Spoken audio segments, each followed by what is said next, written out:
Hey, hey, hey. It's a beautiful day in the neighborhood. You are with your boy, Phys Ed Music, and this is Urban Politics. I thank you for being here. Check me out. I'm going to get right into it like a car in drive because we got tons of politics to talk about. So walk with me, talk with me. Check me out. First of all, I want to talk about a brother who he is becoming one of my favorite politicians. This right here is amazing what he's doing.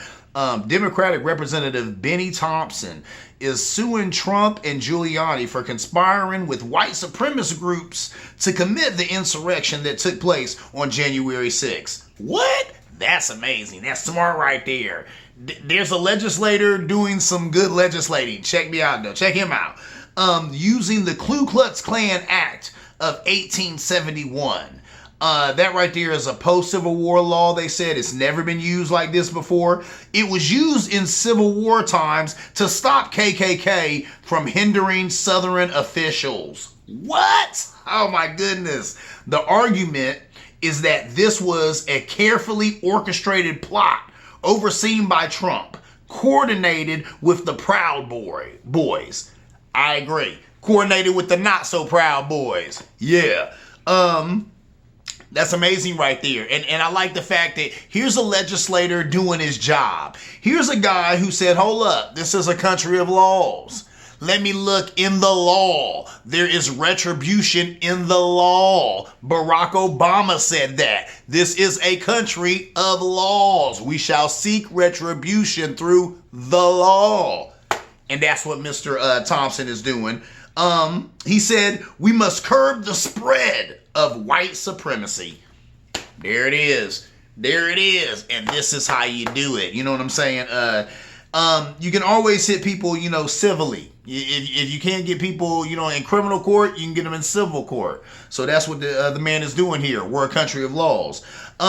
Mitch McConnell said, even as they were acquitting Trump, he said this matter should be dealt with in the courts, which was a nod, I think, a wink and a nod to civil court. Like, you know what I'm saying? What Trump did here is crazy. It's off the hook, but you could seek retribution through the law. This is America. So, and that was Mitch McConnell, trying to make some, some justification why he didn't want to impeach. That's garbage. But what he said is true, though. This is a country of laws. There was still retribution that could be sought out through the law, and it looks like that's what Democratic Representative Benny Thompson is doing. Thank you, sir. That's what's good. That's what's hood. I'm like, what? A legislator legislating? Actually doing his job and looking into law and finding a way to digging into law, finding a law that was on the books 100 years ago, and then finding a way to use it right now to litigate current wrongs. Good job, sir. I appreciate it. That's what's up. Moving on, let's talk about something that's actually kind of sad. This is sad, and I take no delight in talking about this. QAnon breaking up families. It's amazing. I was watching CNN, and they were talking to two young ladies, and the one young lady, she did not hide her identity, but I'm not going to say her identity here. If you want to see these stories, you can literally Google, QAnon breaking up families. That was that was the title of the article. So if you want to get the details, like the people, I'm gonna talk about it. But if you want names and all that, you can look it up. But really, I didn't do all that because this right here is a lot of people's story, a lot of white folks' story. You know what I'm saying? Really, this right here is a very typical story, and it's a sad story. Let me go ahead and get into it. Okay, QAnon, they're breaking up families. There was a young lady who said that her mom and her have always been at odds over QAnon. Said she Q's posts were like Bible verses to her mother, or at least the equivalent on that level. On an equal footing with that. Think about that. So her mom is a Christian, but she's, you know what I'm saying? She's ingesting this QAnon madness, and it's scripture to her. It's gospel to her. Let me read on. It was crazy. Her wife was a Capitol police officer, right? And her mom was at the Trump riots. That's not a good look. CNN reached out to her mom for comment. Of course, she did not return a comment because you know how that goes. The whole QAnon community is like, well, that's the enemy of the state. You know, the media is the enemy of the state. Why would I give them a comment about anything or defend anything to them? So there's that. You know what I'm saying? The lady said that her mom endangering her wife was the last straw. She said that was it. It's like my mom knew that my wife worked at the Capitol. And then you're going to go storm the Capitol with these people who meant to do harm to these people, who meant to hurt people, who meant to kill people, who did kill people. I'm done. And that's what she said. She said she was done trying. That was the saddest part of this whole story to me. Because the woman that let it be known, like she said, me and my mom were always at odds, but you know, that's my mom. And I just kept reaching out to her. I kept reaching out to her. But that was it. That was the straw that broke the camel's back. That was it. And I mean, you can kind of understand it because she got to think to herself, look, my wife, who I love more than anybody probably on the planet, you know, like to die that day. And you were a part of that, Mom. And I can't forgive you for that because you chose to be a part of that.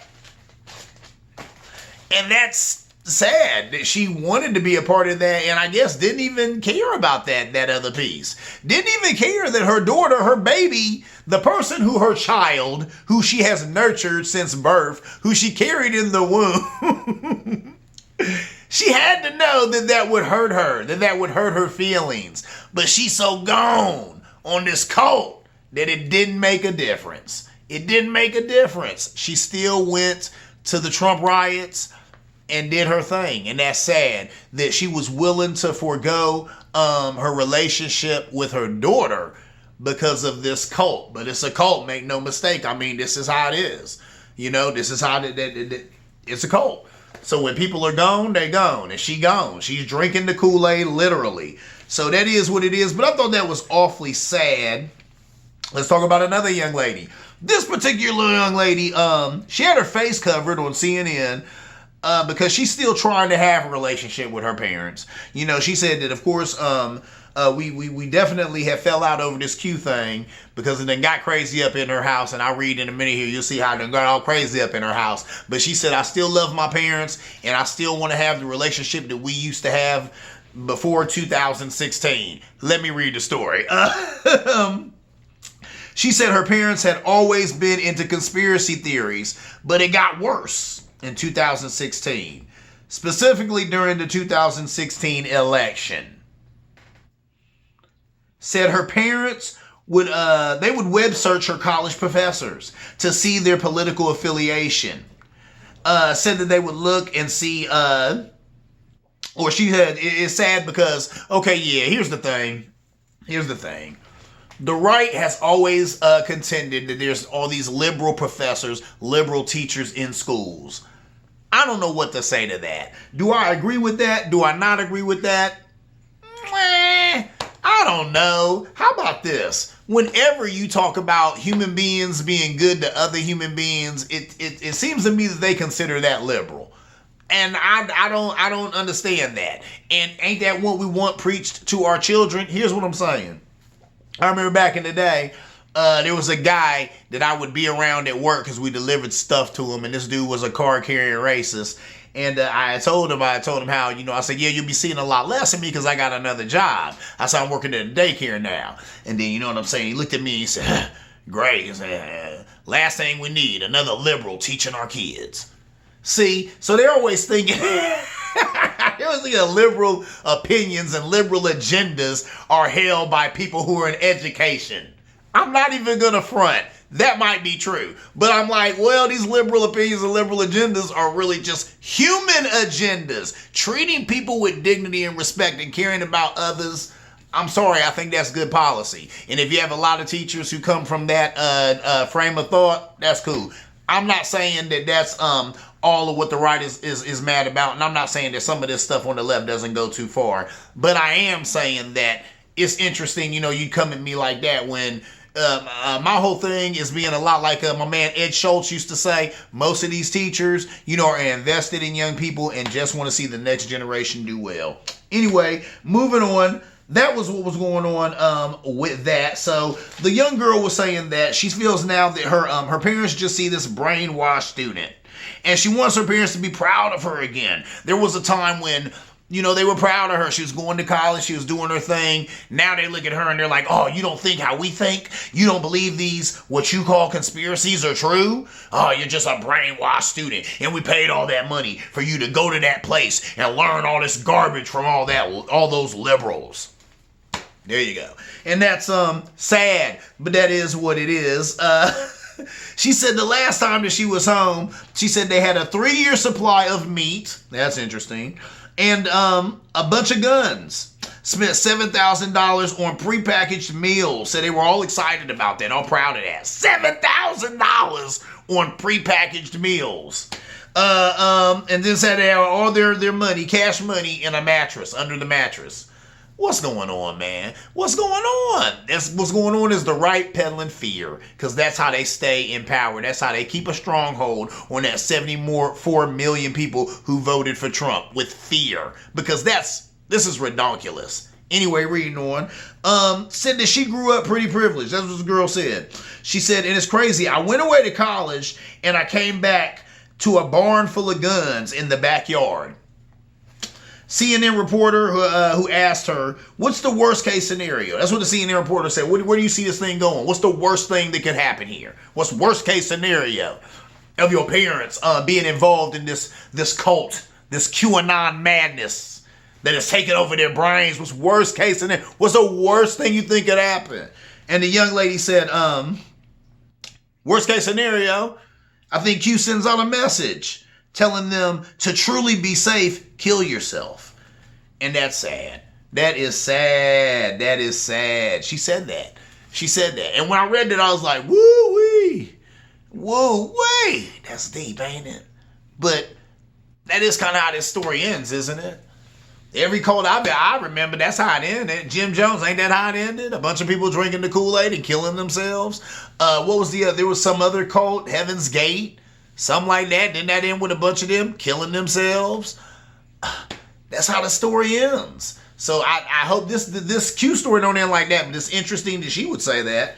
Anyway, the reporter also asked, what would you say to Q if you could send him a message right now, him or her, whoever Q is, giving them these instructions? What would you say to them? She said, I would let him or her know they destroyed my family and they destroyed my life.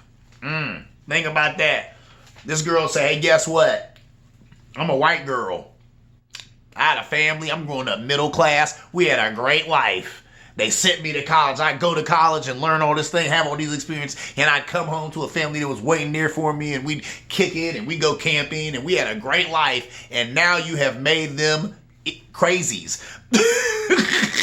Now they're bananas. Now they on this Q stuff, and they ain't even the same people I grew up with.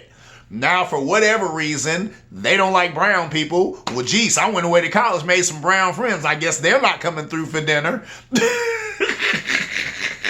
Because now, my parents have been listening to, or were listening to, a president who was espousing racism. And now they're involved in some QAnon craziness. What happened to my nice white life?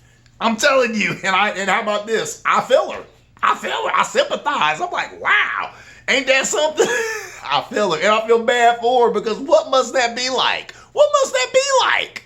Like she said, I went away to college, I come back, I'm in the backyard, they got a barn full of guns. And they talking about prepackaged meals that they done spent $7,000 on. And they proud about it. I'm in college. Please save some of that money for my education while you spending $7,000 on a prepackaged meal.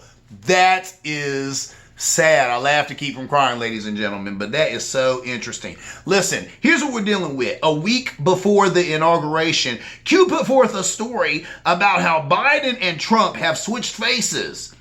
So at the inauguration, you're really watching Trump being inaugurated and not Biden. This is what we're dealing with. I'm not making that up. You can go Google that, and like I said, you can fall down that rabbit hole if you want to. But this is what's going on, and you have people who are believing that. What I just said, they believe that, and they're believing it. They're equating it to a Bible verse. So they're what? They're believing it like it's gospel. That's sad. That's a problem. The GOP needs to deal with that, because they've let this go on Too long, if you ask me. I mean, this is quite the mess that they've let fester, within their ranks. They need to take care of it. Mitch McConnell, where you at? Where you at, man? Where you guys at? Do something, man. That's your party. Clean it up. Anyway, moving on, I want to talk about Governor Cuomo. Of New York, lies about nursing home death rates. His excuse was that he thought the Trump Department of Justice would use it against him. Well, no, duh. That's how this thing works, Mr. Cuomo. You don't get to hide messed up information because it's going to make you look bad. Obviously, it's going to make you look bad. You did bad. It comes out. You either apologize and move on or step down. Sir, I think you could have apologized and moved on for this. Why did he handle this like this? I mean, even in the back end, I don't understand why he's like, get ahead of the story. Look, I'm going to tell you. Sam Cuomo. And of course, while all this stuff was going on, the country was loving on me. They're saying all these great things about me because I'm speaking truth to power, and I'm telling how Trump, or telling Trump how New York needs this, New York needs that, and I'm not going to kiss your butt to get it, and da-da-da-da. Everybody was loving him because he was keeping it real with New Yorkers about what was going on with the virus and all that good stuff. Okay, fine. All that goes on. It comes out that you was lying about the nursing home. You know what I would have did? I'd have been like, hey, yeah, I lied about it. At the time, the country was loving me, and I kind of succumbed to the love. I didn't want to lose it. I should have been honest. I wasn't forthright. I apologize. Here's the real numbers. They're horrible. They're abysmal. A lot of elderly people passed away. I'm sorry for that. But I'm doing better now, and here's new stuff that we got, and move on. But don't lie about it and then don't cover it up. And for God's sake, don't come out and keep it that real. We did it because we knew that the Trump Justice Department would use it against us. That's their job. That is their job. The Department of Justice. Their job is to get justice, sir. I don't know what is. Anyway, moving on. There's a young man by the name of Adam Kinzinger, and he was actually shunned by his family for his vote to impeach Trump. 11 members of his family penned a very public letter to him accusing him of going against God and his family. Said he embarrassed them. Said that they said that he embarrassed them, and then he said that he was glad the letter came out because he's like, I want people to know how Trumpism is dividing families. And I agree with this, and the reason this goes right back to the QAnon story that I just told. This thing is really splitting families apart. Is it splitting the GOP apart? Yes. Now, they had that CPAC conference this last weekend, and I'm not even talking about that this week. But if you want some hilarious entertainment, why don't you watch some of those speeches, man? Watch Ted Cruz's speech. It was hilarious, okay? Effing hilarious. Because some of the idiotic this guy gets up there, he made a joke about going to Cancun while people were dying from one of the worst catastrophes Texas has ever seen. He made a joke about that. He talked about all these other things and the guy is a human piece of garbage.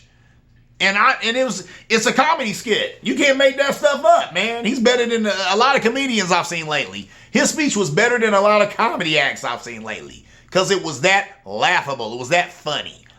And I guess it'd be funnier if that guy really didn't have a seat in Congress. But that's what's going on here with these guys. It's a shame. And all this guy did was his job, and now he's being ostracized by his family. They penned a public letter, a very public letter, accusing him of going against God and his family. Said he embarrassed them. He said he was glad that the letter came out because, like I said, it let people know about the Trumpism, the divide in the party. He is one of only 7 Senate Republicans who voted for impeachment. One of only 7. They needed 17 to actually, have it stick. They got 7. He was one of 7. And he's been paying for that. And he has paid a dramatic price right here, didn't he? His family, his kinfolk have went against him. I guess you can't be surprised. You know what I'm saying? Because like the last story I just told, we got, 2 young ladies who are losing their families over QAnon. Over this division in the Republican Party, you know. And there was a time, think about it, when Nixon got impeached, those were other Republicans who stood up and said, hey, man, this guy's doing wrong. We got to get him out of there. He got to be impeached. He has to be removed. He got to go, you know. And it's sad that this party has got to the point to where they're not like that anymore. They're like, nah, this guy's popular. He's getting votes. He'll keep us here. Really, we're just interested in keeping power. Whether people agree with us or not, whether we can win the argument or not, who cares? We just want to keep power. And that's a shame and that's sad. But it is what it is. He lamented the use of anger, outrage, and outright lies over the past 4 years. And that's what's been going on with the GOP. That's what it's been. Anger, outrage, and outright lies. Going on and on about an election that was stolen, and it was not stolen. But they say this is the most safest and secure election in history. And he don't want to accept that. He need to raise his hands and receive it, because it's what it is. That's the truth. You know what I'm saying? So no two ways about that. They need to grow up and get on board like everybody else, you know. But that's the GOP, man. They got to deal with that. They got to get that together. Moving on, there is a guy by the name of Robert Wright, my dude. He was talking about how he was saying that Trump is so egregious that he should not be allowed all the trappings that come along with being an ex-president. I agree with him. He was talking about this on TikTok. I follow him on TikTok. He is that dude. Check this out. He was talking about the Act of 1958, which allows the president all these perks. What are the presidential perks? I kind of wondered myself. Well, here's a list. $200,000 a year salary. Wow. $1 million travel budget. Yeah. $500,000 for their wife. Office with furniture and staff, and they get it all until death. Blows me away right there. I was like, what? That is a long time. That's interesting, isn't it, man? The taxpayer money pays for all of that. $200,000 a year salary. Whoa! That's a lot of money. That's a lot of money. But that ensures a pretty decent level of life, doesn't it? You know, standard of living. $1 million travel budget. Why do you get more to travel than you get a year in salary, though? Ain't that interesting? When you think it'd be the other way around or something like that? I don't know. I don't get it. $500,000 for your wife. Why does your wife need $500,000 if you got $1 million? Shouldn't it be assumed that since you're retired, everywhere that you travel would be with your wife? So why are we giving her $500,000 and you $1 million? Are they assuming that first ladies are still popular after the presidency? Now, Michelle Obama, I mean, she is, but she was selling a book. But why does she need $500,000 of taxpayer money to do that? Why are we doing that? I don't know if I agree with that. An office with furniture and a staff? Really? I mean, and all of this is until death? What?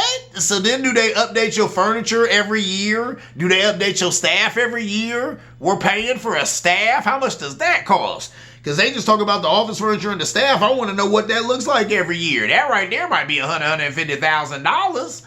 So, I'm not hating, but I'm just saying this is a lot of taxpayer money on some guys who used to be president. Whatever. Something to think about. And they were saying that his big thing was no perks for the worst president in history. I agree. The guy was horrible. He was an abysmal failure as a president. He doesn't deserve any perks. He doesn't deserve anything. But if they see fit to let him have all of this, because it is in the Constitution, he was president. People did vote him in there. He did win with Russian help. He did win. With the Electoral College. He did win fair and square, so he gets the trappings of presidency. I want to talk about my IPA of the week. My IPA of the week. Right here is Oh Sure IPA. Oh Sure IPA by Land Grant. They have some really good beers, but this IPA right here is delicious. I'm not going to lie. It is infused with tangerine and mango. It is really, really, really good. Let me tell you, the alcohol content on this, if I'm not mistaken, is, let me look here. I want to say 6.7. Am I right? Oh, 6.4. Excuse me, it is 6.4% alcohol. Like I told you, IPAs are usually a bit more hoppier, so that's going to be a higher alcohol content. But this is a delicious beer right here, Osher IPA by Land Grant. This is pretty good. Pretty good. And I'm a guy who's had almost every IPA there is to have, and some other beers. I'm a beer drinker and a beer lover. This is a good one. So if you got a little bit of money in your pocket and you're looking for an IPA that's nice and smooth, look at the color of that. That color right there is real nice. It's it's delicious. Delicious. It just falls down the throat, you know, real easy, real nice like. All right, ladies and gentlemen, that is my time. I'm your humble host, Phys Ed Music. This has been Urban Politics. Thank you so much for hanging out with me. I do it every week. I'll be coming to you with news. Please subscribe. Like and subscribe. Like and subscribe. But subscribe. If you ever want to do any pushback or back pushing, you can hit me up at phizedmusic@gmail.com. You know what I'm saying? That is PHIZZEDMUSIC@gmail.com. Hit me up, drop me a line, speak your Delph. And of course, I'm on Facebook and TikTok and Twitter. And I am also on Instagram. So you can find me there. You'll find Phys Ed Music, or you can find Urban Politics. Holla at your boy. Once again, see you around like a donut.